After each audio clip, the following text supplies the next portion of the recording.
tout le plaisir est pour nous de vous savoir nombreux devant vos postes téléviseurs pour suivre votre émission Doctrine parlementaire. Mesdames, mesdemoiselles et messieurs, bonsoir et bienvenue de partout où vous nous suivez à travers la République démocratique du Congo et pourquoi pas ailleurs parce que la RTNC2 est captée un peu partout.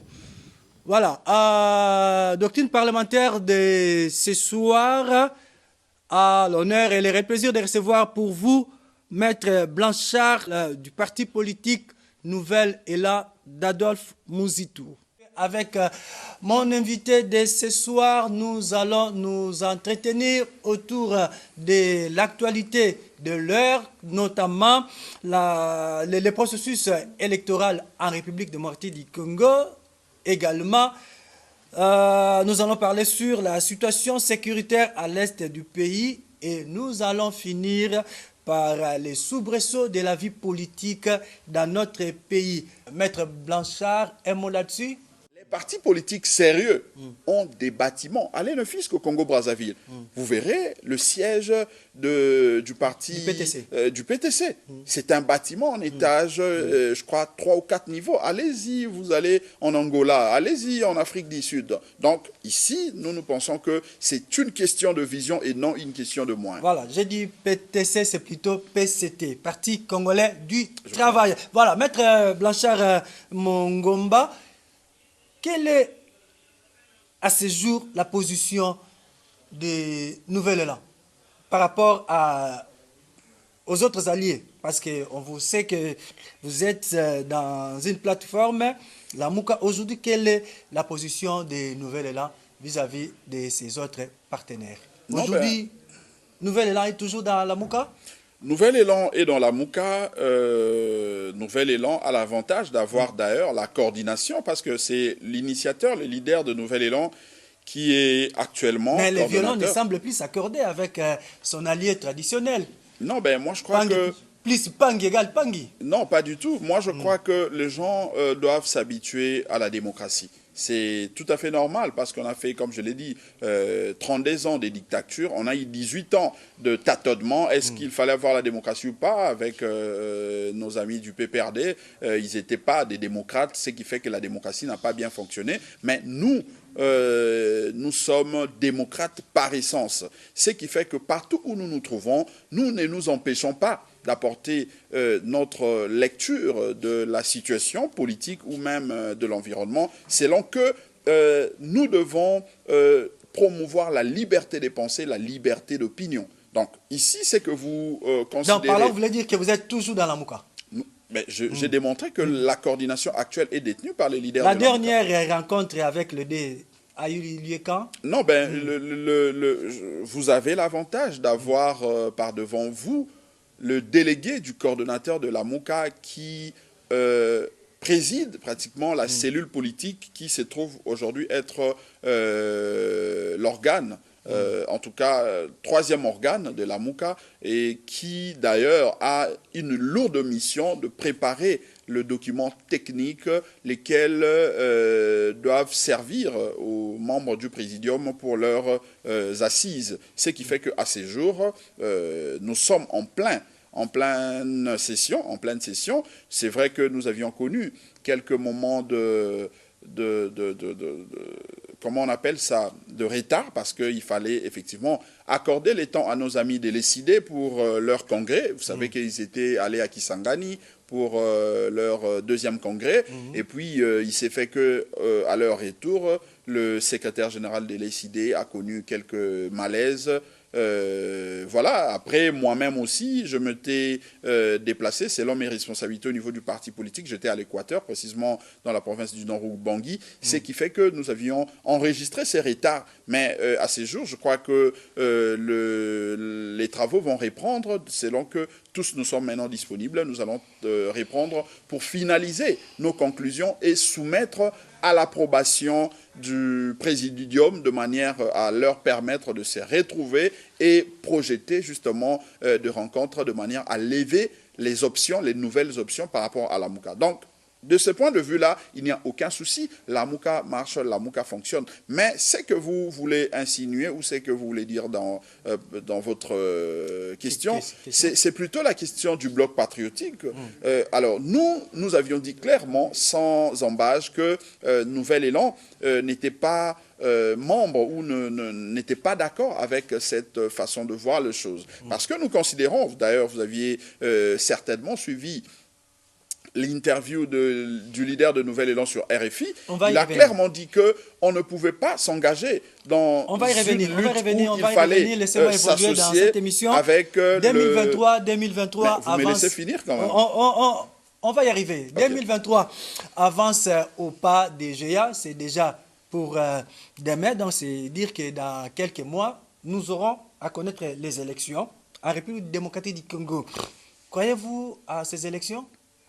Bien, ce qu'il faut dire, c'est que les élections est une exigence constitutionnelle. Non, ce sont des exigences constitutionnelles parce que le peuple congolais a voulu à ce que les élections puissent avoir lieu chaque 5 années. C'est-à-dire, chaque 5 ans, nous devons aller aux urnes pour nous choisir nos dirigeants au niveau de la présidentielle, mais également au niveau de la députation tant nationale que provinciale. Donc ça, c'est une exigence constitutionnelle pour laquelle personne ne peut y déroger. Mais à voir ce qui se passe aujourd'hui avec nos amis qui sont à la tête des différentes institutions, notamment le Parlement, on sent qu'ils sont dans une démarche de vouloir fabriquer les choses à leur manière sans qu'il y ait convergence d'idées, sans qu'il y ait consensus, en espérant pousser les résistants que nous sommes au boycott. Mais nous leur disons que la question du boycott n'est pas à l'ordre du jour chez nous, par exemple, le Nouvel Élan. Voilà pourquoi nous continuons à lutter, nous continuons à nous battre pour imposer le respect justement de ce que notre peuple veut. Qu'est-ce que le peuple congolais veut? Il veut justement que nous puissions avoir des élections libres, démocratiques, transparentes et crédibles. Mais pour y parvenir, il nous faut justement un cadre juridique propice. Regardez comment ils ont fait voter la loi électorale. Cette loi, à ces jours, moi je vous dis que c'est vrai, elle est en vigueur parce que ayant été promulguée, mais il y a justement de quoi qu'il y a de problèmes qui risqueraient de nous lancer le genre dans une contestation avant même d'aller voter. En parlant justement de la nouvelle loi électorale, qu'est-ce que vous reprochez à cette loi? Premièrement, je n'entre pas dans le fond, je reste d'abord dans la forme. C'est qu'on ne pouvait pas nous imposer une loi dans laquelle nous n'avions pas participé. Comment participer, nous avions dit, puisque nous ne croyons pas à ces institutions. Nous avions exigé à ce que nous puissions trouver un cadre extra-parlementaire de manière à nous convenir autour de ce que... Non, mais ici, vous êtes juriste, vous comprenez? Pas du tout. Je comprends. La RDC, laissez-moi terminer ma question. La RDC a adopté un régime. Nous sommes un pays qui a pour régime la démocratie constitutionnelle, où le peuple, dans son ensemble, délègue le pouvoir à ses élus, qui sont les députés nationaux au Parlement, auxquels, ou même dans lesquels siège votre autorité morale, Adolphe Muzuto. Il est député national. C'est dans ces cadres-là que les choses se passent. Cette loi ce projet de loi a été soumis au débat et l'Assemblée nationale a voté, promulgué par les chefs de l'État. Si les autres qui sont là, qui ont reçu mandat de faire des choses à la place du peuple, l'ont fait de très bonnes manières, mais pourquoi vous continuez à contester? Cher Richard, je suis très à l'aise pour vous répondre à cette question. Et je commencerai par vous dire que le leader de mon parti politique ne siège pas à l'Assemblée nationale. D'ailleurs, il a été invalidé parce qu'effectivement, il avait dit haut et fort qu'il n'allait pas siéger avec ce qu'il considère comme étant de profiteurs de la volonté du peuple. Mais l'invalidation est venue après. Mais il ne siégeait pas. Avant cela, la loi, ils ont pris part aux travaux. Non, mais j'en arrive. Je commençais par vous dire que le leader du Nouvel Élan ne siège pas à l'Assemblée nationale et il avait dit haut et fort qu'il n'allait pas siéger. Et on a vu tout récemment qu'on l'a invalidé par rapport à cette position. Et nous, ça ne nous dérange pas. Nous leur concédons ça parce que nous considérons qu'ils sont juste profiteurs de la souveraineté, de la volonté du peuple, puisque pour la plupart de ceux qui sont là, ils n'ont pas été élus, ils n'ont pas été désignés par le peuple. Maintenant, venons-en à ce que vous dites, juriste, tout ça. Non, j'ai l'avantage sur ces plateaux d'avoir appris le droit constitutionnel, puisque étant juriste et avocat en surcroît, je peux vous dire que toutes les théories que vous venez de développer en posant votre question, c'est lorsqu'on est dans un cadre normatif, c'est lorsque l'on est en face d'un État qui fonctionne régulièrement, tandis que pourtant ici,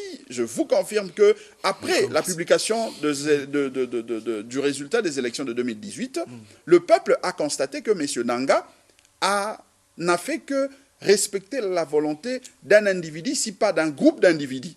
Ce qui fait que le peuple souverain ne s'est pas retrouvé dans ces cadres normatifs. Voilà pourquoi nous disons qu'aujourd'hui, on ne peut pas nous imposer de principes censés être fonctionnés ou censés être, en tout cas, mis en exergue dans le cadre des institutions normales. Ici, on est en face des institutions qui ne sont plus normales. Pourquoi? Parce que ces institutions n'ont pas été adoubées, n'ont pas été voulues tel que ça fonctionne actuellement par notre peuple. Je peux vous donner un exemple pour montrer qu'il y a en tout cas problème ou il y a dysfonctionnement. Regardez, le Constituant a voulu que le mandat des députés, par exemple, soit un mandat de 5 ans. Mais en pleine législature, on a vu un régime organiser les choses à l'interne de manière à changer la majorité en l'opposition. Alors qu'en pleine législature, le règlement de cette assemblée dit que c'est la voie de la vie démocratique. Mais la vie démocratique ne peut pas mettre en mal le principe, en tout cas le principe républicain. Parce que le principe républicain voudrait à ce que l'on ne touche pas à la volonté du peuple. Or, la volonté du peuple ici était de voir les leaders de la Mouka gouverner au destiné de la chose publique. Mais malheureusement, on a senti que ça a été fait, en tout cas, justement, de manière contraire. Et c'est ce qui a poussé notre peuple à se retrouver du côté de la résistance. Voilà pourquoi Adolphe Muzito aujourd'hui et son allié Martin Fayulu sont considérés comme étant le plus populaire, le plus fort dans la lutte politique, parce que le peuple reconnaît en tout cas, souveraineté qu'il avait confiée pour gouverner. Mais malheureusement, les ennemis de la démocratie ont fait justement le contraire. Maître Blanchard, laissez-moi vous dire que je note plutôt un dysfonctionnement dans votre approche, dans votre façon de voir les choses. Tout à l'heure, vous venez de le dire que les partis politiques Nouvel Élan ne prônent pas la politique de la chaise vide. Vous venez d'avouer, et même le même l'a avoué, nous allons suivre l'interview tout à l'heure, le même a avoué que vous allez prendre part aux élections à venir. Mais maintenant, comment les choses vont se passer? D'un côté, vous êtes en train de réfuter cette nouvelle loi, et de l'autre côté, vous affirmez que vous allez prendre part à ces élections. Comment cela va-t-il se faire? Comment vous allez vous y prendre? C'est pour ça que nous sommes en politique. C'est pour ça que nous sommes appelés leaders. C'est-à-dire, nous sommes appelés à continuer à batailler dur, de manière à faire reculer ceux qui prônent la dictature, ceux qui prônent la pensée unique, ceux qui prônent en tout cas une orientation monotendance. Nous estimons que pour qu'il y ait effectivement démocratie... Est-ce que vous pensez qu'à l'heure actuelle, c'est encore possible? Est-ce qu'on peut encore faire une marche en arrière? Mais pourquoi pas? Par quel moyen? Il en va de l'intérêt de notre peuple. Et surtout que lui-même ne siège plus. Vous allez faire ça comment? Non, mais le peuple s'exprime et le peuple va continuer à s'exprimer. Le peuple ne veut pas des élections ou des lois Car vous qui parlez ne du peuple et garantissent surtout pas. qu'on ne vous sent plus, vous êtes trop léger. Je parle de l'opposition. Non, mais l'opposition, si l'opposition est léger, ça veut dire que le pouvoir aussi est léger. Parce que l'opposition a On ne pour vous sent rôle... plus, vous êtes dilué. Non, voilà. non, moi je crois que... Essoufflé même. Ça dépend. Ça dépend de quel contexte ou ça dépend de quelle, en tout cas, question. Hein, parce que l'opposition n'est pas là pour pour crier tout le jour, gesticuler n'importe comment. Non, l'opposition ou la résistance réagit selon qu'il y a une question, il y a une position dans laquelle ou selon laquelle on doit donner en tout cas sa voix ou son orientation. Ici, par rapport à la question électorale, je vous dis que au niveau de la résistance, nous allons continuer à résister, nous allons continuer à faire entendre, en tout cas, notre voix, parce que, comme je l'ai dit, il en va de l'intérêt de notre peuple. Les élections ne concernent pas que ceux qui se retrouvent du côté de l'union dite sacrée. Les élections concernent la maman qui vend du piment dans la partie est du pays, la maman qui pêche à l'Équateur chez moi, la maman qui va au champ, en tout cas à Boulungu, à Idiofa, tout ça. Donc, les élections concernent tout le peuple. Et ici, puisque ça concerne tout le peuple, il en va de la souveraineté de notre État. Nous devons nous fixer autour de règles des jeux. Il ne faudrait pas que de maintenant, alors que nous ne sommes pas encore au moment voulu, c'est-à-dire nous ne sommes pas encore allés aux urnes, nous devons commencer par nous fixer sur ce que nous voulons. Il ne faudrait pas que l'on dise que nous n'allons pas nous servir de données électroniques et au lendemain des élections, on voit M. Nanga se servir de ces données électroniques pour aller publier. Non, mais c'était Nanga, ce qu'il a fait en 2018. Il est allé publier les résultats sur base des données électroniques. Moi, j'étais coordonnateur de la coalition Lamouka à l'Équateur. Je peux vous affirmer ici, pendant que nous étions encore, moi, j'envoyais mes témoins au CLCR pour aller suivre la compilation de résultats.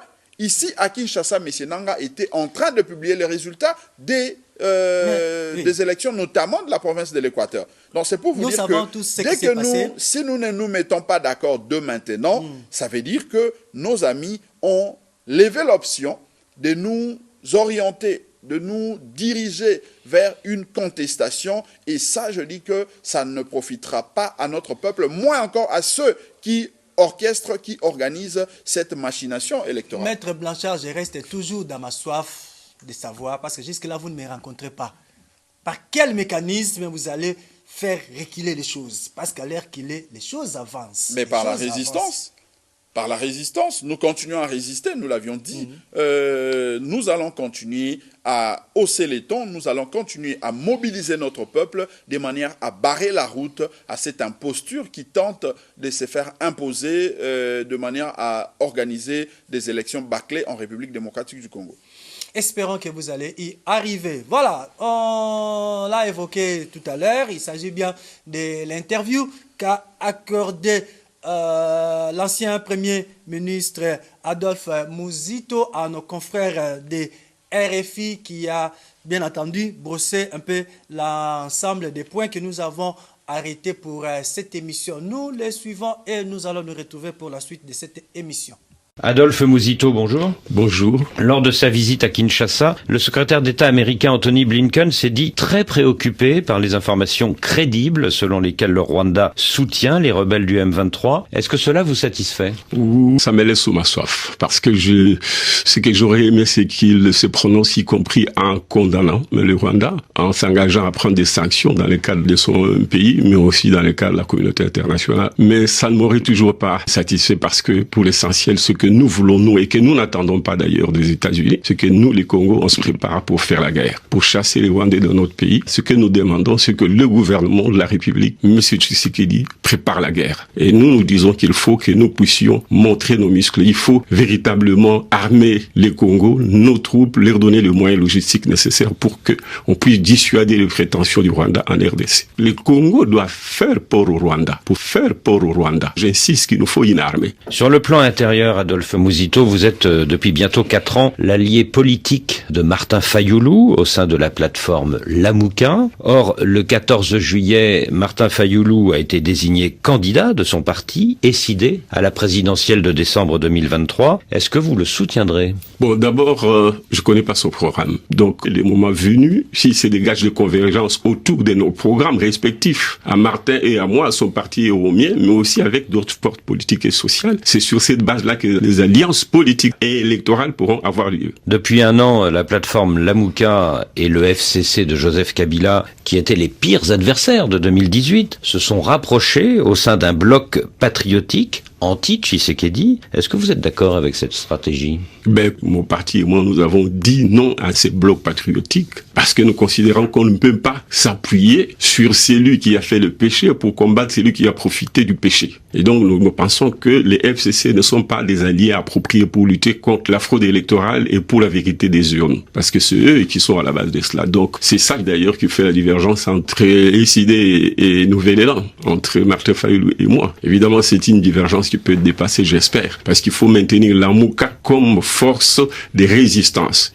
Adolphe Mouzito, est-ce que vous serez candidat en 2023? Je serai candidat en 2023. Dans moins de 6 mois déjà, je présenterai ma candidature au congrès de mon parti. Mais pourquoi vous envisagez de participer à une élection dont vous doutez de la transparence? Je ne suis pas de ceux qui préconisent les boycotts des élections. Le peuple fera pression pour que ces élections soient transparentes. Vous avez été Premier ministre de Joseph Kabila de 2008 à 2012. Si vous êtes candidat, est-ce que vous ne risquez pas d'être devancé par des candidats comme Martin Fayulu, qui n'ont aucun bilan éventuellement négatif au pouvoir et qui ont une vraie virginité politique? Oui, la virginité politique, c'est un atout, mais c'est en même temps une faiblesse. C'est qu'on n'a jamais mis la main à la pâte. J'ai l'avantage d'avoir un bilan, mais surtout l'avantage d'avoir commis aussi des erreurs dans ma gestion. Parce que, dit-on, l'expérience, c'est la somme des erreurs. Donc, c'est un atout. Ça me permet de savoir quelles sont les limites de l'État, quelles seront les limites de mon gouvernement dans les promesses qu'il faut faire au peuple. Et si vous êtes élu, quelle sera votre priorité économique ou financière?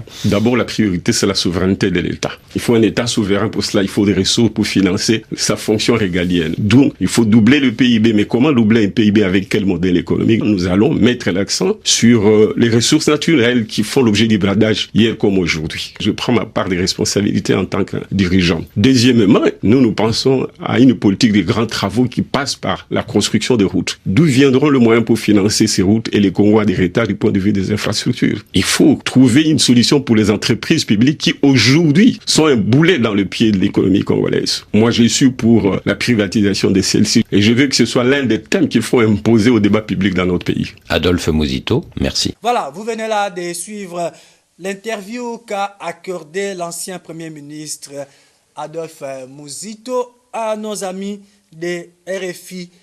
Et là, ça nous permet d'entrer directement, de toucher directement le cœur du deuxième point que nous avons arrêté ici. Il s'agit notamment de la situation sécuritaire à l'est du pays.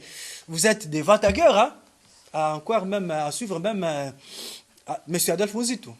Moi, je crois qu'un État souverain doit se munir de moyens nécessaires de manière à garantir la sécurisation de ses frontières, mais également la protection de ses compatriotes. Nous ne pouvons pas nous considérer État souverain alors que des États voisins se permettent de nous titiller au jour le jour, se permettent à violer l'intégrité de notre territoire, en tout cas nous endeuiller en violant nos mamans, en tuant nos compatriotes. Ça, nous ne pouvons pas accepter. Voilà pourquoi nous disons que parmi les missions confiées par la Constitution à notre armée, c'est notamment de défendre l'intégrité territoriale de notre pays, c'est notamment de défendre ou de protéger nos compatriotes. Et nous nous servons de ces dispositions constitutionnelles. Voilà pourquoi nous disons qu'il nous faut de moyens nécessaires. Au Nouvel Élan, nous avions estimé qu'il suffit de mettre à la disposition de notre armée une enveloppe de 1 milliard de dollars de manière à leur donner cette capacité à faire reculer toutes les forces négatives.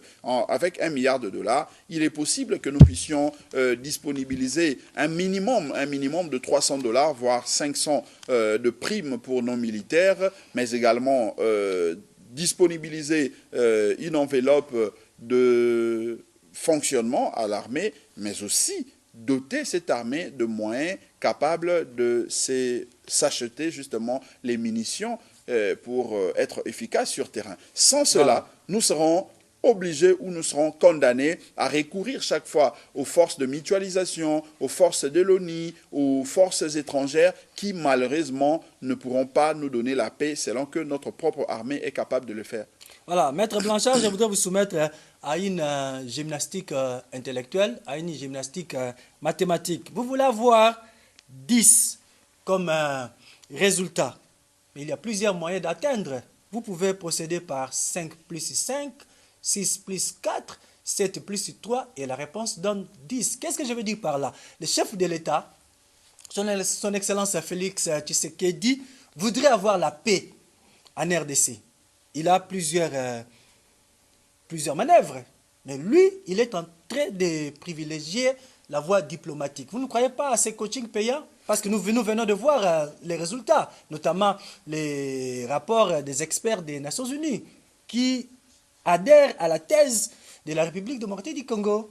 Nous pouvons tout dire du maréchal Mobutu, mais nous devons lui reconnaître le fait que pendant le 32 ans, nous étions, en tant que peuple, respectés. Nos frontières étaient préservées malgré les appétits, les intentions des États qui nous avoisinent. Mais à ce jour, il est difficile. Pourquoi? Parce qu'à l'époque du maréchal Mobutu, il savait concilier la diplomatie et la défense. Mais à ce jour, lorsqu'on a tendance à donner, à privilégier plus le côté diplomatique, alors que nous avions vu pendant les 18 ans de M. Kabila, on a trop prôné la diplomatie, malheureusement ça n'a rien apporté. À ces jours, moi je pense que puisque nous devons nous servir des erreurs du passé pour voir comment donner une orientation à l'avenir, on aurait pu se servir des échecs de 18 ans de règne de M. Kabila, qui avait trop prôné la diplomatie, mais malheureusement, ça n'a rien apporté parce que je dois rappeler ici qu'en République démocratique du Congo, on a l'ONU ou la MONUSCO qui est sur le sol congolais pendant plus de 20 avec ans. Kabila, ça n'a pas marché, mais avec Félix, ça marche. Et mais on voit les résultats. Félix, puisque vous parlez de lui, il est là depuis plus de 3 ans, près de 4 ans maintenant. Qu'est-ce que ça a donné, sa diplomatie? Ça n'a rien apporté. Nous continuons à mourir dans la partie Est. Nos frontières sont violées au jour le jour, surtout par le Rwanda. Voilà pourquoi nous nous disons qu'il ne suffit pas de constater, il ne suffit pas de pleurnicher, il faut agir. Mais pour agir, nous devons nous servir des dispositions constitutionnelles. Lesquelles dispositions reconnaît, parmi ces dispositions, il y a ces dispositions qui reconnaissent le pouvoir à notre armée de protéger nos frontières et nos compatriotes. Et pour ça, nous disons qu'il faut le moyen nécessaire à cette armée de manière à leur donner l'efficacité. Mais au-delà de cette question d'avoir une armée capable à faire reculer les forces négatives, nous, au Nouvel Élan, nous prenons aussi la construction d'un mur de séparation entre nous et le Rwanda. Nous avions dit qu'avec plus ou moins 300 millions, il est capable que nous puissions avoir, en tout cas, un mur de séparation entre nous et le Rwanda. Et ça aura pour avantage de nous préserver de la perte sur le plan économique, parce qu'il faut rappeler que nous perdons chaque année 25 tonnes de l'or pillé par le Rwanda et l'Ouganda. On est en train de parler de l'intégration régionale, mais la construction du mur n'est pas contraire à l'intégration. Mais si on veut tracer une route là entre les deux pays... Mais la construction de mur n'interdit pas la construction de routes.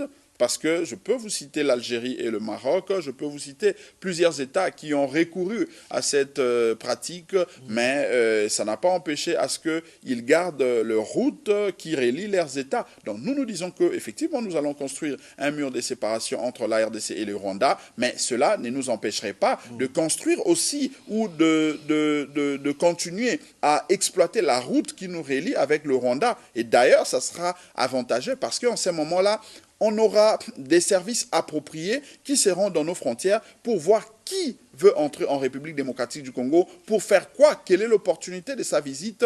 Est-ce qu'il a les documents légaux, officiels? Ce sont toutes ces questions-là qui vont aider justement le peuple à bien vivre. Les services vont entrer en jeu. Voilà. Un mot sur les rapports des experts des Nations Unies en rapport avec la situation à l'est du pays. Mais c'est une preuve que le Congo doit compter sur ses propres efforts. Parce que nous l'avions dit, nous continuons à les dire, mais ici, on ne nous croyait pas. On a présenté d'ailleurs Kagame comme un partenaire, comme un ami de la République démocratique du Congo, oubliant que Kagame nous a fait perdre plus de 12 millions de compatriotes. Mais aujourd'hui que l'ONU, les experts de l'ONU ont rendu leur rapport public, je crois que nos amis qui gouvernent aujourd'hui vont faire du recul en optant pour les possibilités ou les options que nous, au Nouvel Élan, nous prenons de manière à faire reculer le Rwanda et ses appétits. Donc, je suis personnellement très content du fait que ces rapports tombent à point nommé, parce que lorsque nous les disions, On pensait que c'était des gens qui ne voulaient pas de Kagame, qui ne voulaient pas de Rwandais. Pourtant, nous, on n'a aucun problème avec le peuple rwandais.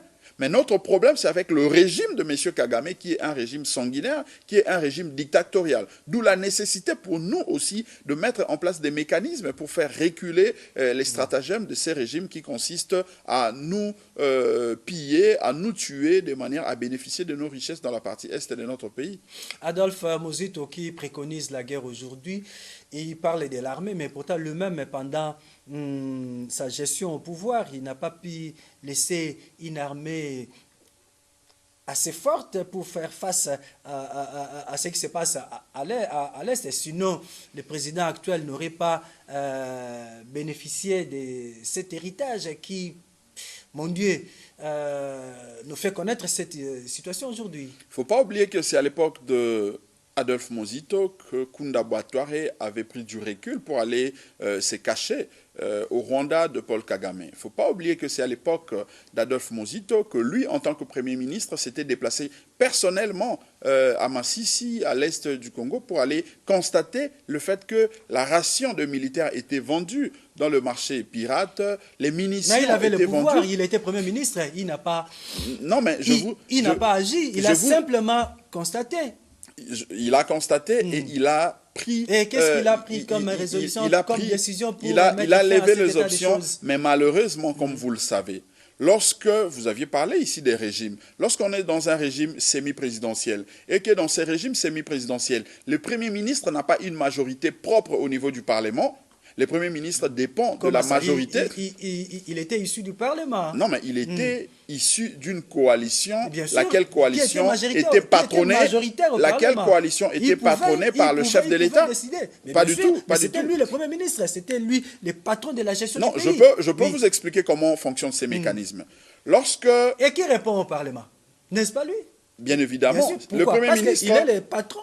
C'est lui qui conduit l'action gouvernementale. Non, la Constitution dit ceci. Le Premier ministre élabore le programme du gouvernement en collaboration avec le président de la République. Or, c'est lui qui met en musique ces programmes. Je suis d'accord avec vous. Mais lorsque le Premier ministre, lui, n'a pas une majorité propre à lui, il n'a pas le plein pouvoir. Il dépend de celui qui a le plein pouvoir. Or, il s'est fait que celui qui avait le plein pouvoir, c'est M. Kabila. Pourquoi? Parce que la coalition majoritaire AMP qui avait la majorité au niveau du Parlement était majoritairement dominée par le PPRD qui avait plus de 100 députés, plus de 160 députés. Les Palous d'Adolphe Muzito n'avaient que 30 députés. Ce qui fait que c'est le président de la République qui avait l'emprise sur cette majorité. Je finis, ça c'est très important. Un Premier ministre. Je finis, ça c'est très important.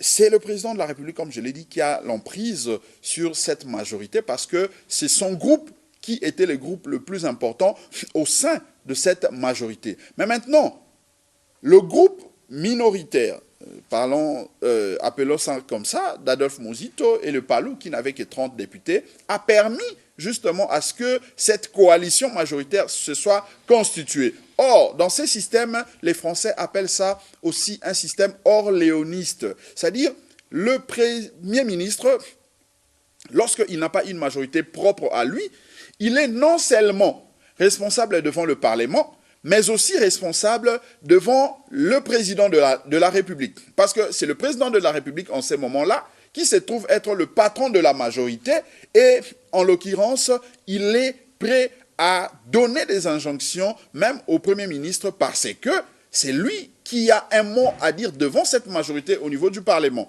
Ici, je pense que Adolphe Muzito, en prônant ce qu'il prône aujourd'hui en termes de guerre, d'avoir une armée forte, en termes de construction de murs, c'est parce qu'il a une vision claire de la situation et il sait justement comment mettre en musique ces éléments de manière à nous donner la quiétude, à nous donner la paix dans cette partie Est qui ne fait que nous endeuiller. Voilà, on ne vous sent pas, Maître Blanchard.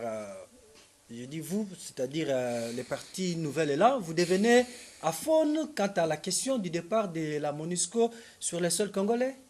Non, mais la MONUSCO, il faut noter qu'elle n'a pas pour vocation de rester éternellement en République démocratique du Congo. C'est une mission des Nations Unies qui avait une mission précise et un délai bien déterminé, si bien qu'il y avait possibilité de renouvellement. Mais maintenant que cette MONUSCO a démontré ses limites, parce que ça, il faut le dire, donc vous êtes d'accord pour son départ? Mais pas de manière vaille que.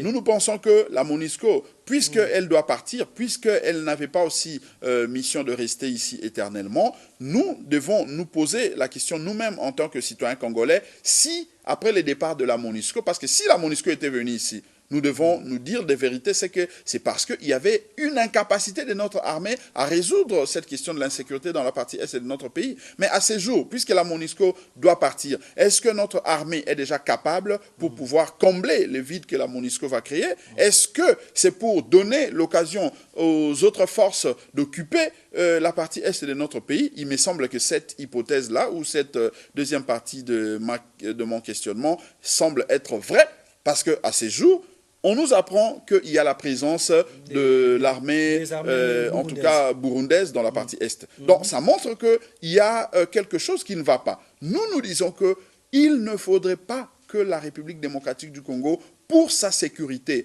pour défendre ses compatriotes, dépendent de forces extérieures. Nous devons compter sur nos enfants, nous devons compter sur notre propre armée, et pour ça, nous devons mettre le moyen nécessaire. Donc c'est ça ce que nous nous disons, c'est ça ce que nous voulons. Donc la MONUSCO, il est vrai qu'elle doit partir, mais nous devons garantir notre population que après le départ de la MONUSCO, l'armée congolaise sera à même de pouvoir pacifier la partie est de notre pays et par conséquent garantir la paix, la quiétude à nos compatriotes qui y vivent. Voilà, mesdames, mesdemoiselles et messieurs, ne vous sourcillez pas. Permettez-moi de vous garantir que vous êtes bel et bien sur la RTNC de développement et vous êtes en train de suivre votre émission Doctrine parlementaire qui reçoit pour vous aujourd'hui Maître Blanchard Mongomba Lingbema, qui se trouve être secrétaire général des Nouvelles-Élan. Nous allons citer par ces derniers points s'agissant du soubresaut de la vie politique en RDC. Vous êtes un membre de l'opposition. Comment voyez-vous les choses se passer actuellement dans notre pays? Ça vous garantit d'un avenir meilleur de la République démocratique du Congo? Je crois que ce qui garantit l'avenir meilleur, c'est la volonté et la détermination de notre peuple à voir les choses aller de l'avant. Mais en tout cas, s'il faut se contenter qu'aux actions et mouvements des acteurs politiques, il y a de quoi s'inquiéter. Mais nous nous sentons beaucoup plus à l'aise parce que nous sentons que notre peuple a cette volonté. Notre peuple veut à tout prix avoir une république démocratique réellement dans notre pays. Et pour ça, je crois que le peuple ne va plus reculer. Il va continuer à avancer, si bien qu'il y a de quoi que par-ci, par-là, à chaque étape. Mais puisqu'il est déterminé, ce peuple, je crois, et je continue d'ailleurs à militer à ses côtés pour que nous puissions ensemble atteindre cet objectif-là. Voilà, nous sommes pratiquement arrivés à la fin de cette émission. Un dernier mot à vos nombreux sympathisants qui vous suivent à travers cette émission. Je crois que ce qu'il faut dire maintenant, c'est de demander à nos compatriotes de partout de rester très vigilants. Parce que, comme vous le savez, 2023 avance, nous devons aller aux élections, mais il ne faudrait pas que nous puissions aller aux élections pour le beau yeux des uns et des autres ou de ceux qui sont aujourd'hui aux affaires. Nous devons aller aux élections dans les conditions meilleures, dans les conditions requises, de manière à permettre à la démocratie d'avancer, mais surtout, pas seulement la démocratie, surtout permettre à notre peuple et à la République de prendre l'élan du développement. Quand est-ce qu'au niveau du Congo, nous allons nous retrouver autour de ces plateaux en train de débattre développement? Je veux ici citer par exemple le pont que le projet du pont que le maréchal Mobutu a voulu construire entre la République démocratique du Congo dans la partie nord de l'Équateur, c'est-à-dire le nord Ubangi, et la Centrafrique qui est restée, en tout cas, lettre morte. Il n'y a aucun dirigeant qui en parle, il n'y a aucun responsable qui y pense. Donc c'est justement parce que les dirigeants politiques sont préoccupés plus aux questions politiques, aux questions de positionnement, au lieu de se préoccuper autour de questions du développement pouvant aider, permettre à notre peuple à aller de l'avant. Donc je crois que c'est ça que nous devons, qui doit nous préoccuper. Et pour ça, je demande à notre peuple de rester vigilant, de rester mobilisé de manière à aller aux élections en 2023 dans les conditions pour nous permettre non seulement d'avoir une démocratie vivante, mais surtout donner l'opportunité, la possibilité aux acteurs politiques de nous présenter leurs programmes et leurs projets de manière à faire avancer le développement en République démocratique du Congo. Voilà, les Anglais disent « All is well that ends well ». En français, j'ai traduit « Tout est bien qui finit bien ». C'est donc par ces messages de notre invité de ce soir, Maître Blanchard Mongomba, que nous mettons un point final à cette édition de ce soir. Nous vous disons merci d'avoir été des nôtres. Merci également à vous, Maître Blanchard, de s'être déplacé jusqu'au studio de la RTNC2 Développement. C'est une première, mais ça ne sera pas la dernière. Nous comptons vous avoir très prochainement. À vous aussi, vous qui avez suivi cette émission et vous pensez que vous avez des choses à dire, vous avez votre place ici. L'émission, les portes de l'émission Doctrine parlementaire vous sont largement ouvertes. Il suffit d'appeler au numéro qui s'affiche au bas de l'écran. Nous allons vous recevoir comme nous venons de le faire avec Maître Blanchard Mongomba. Merci aussi à la grande équipe technique. Nous vous fixons rendez-vous au prochain numéro et d'ici là, portez-vous bien. Au revoir.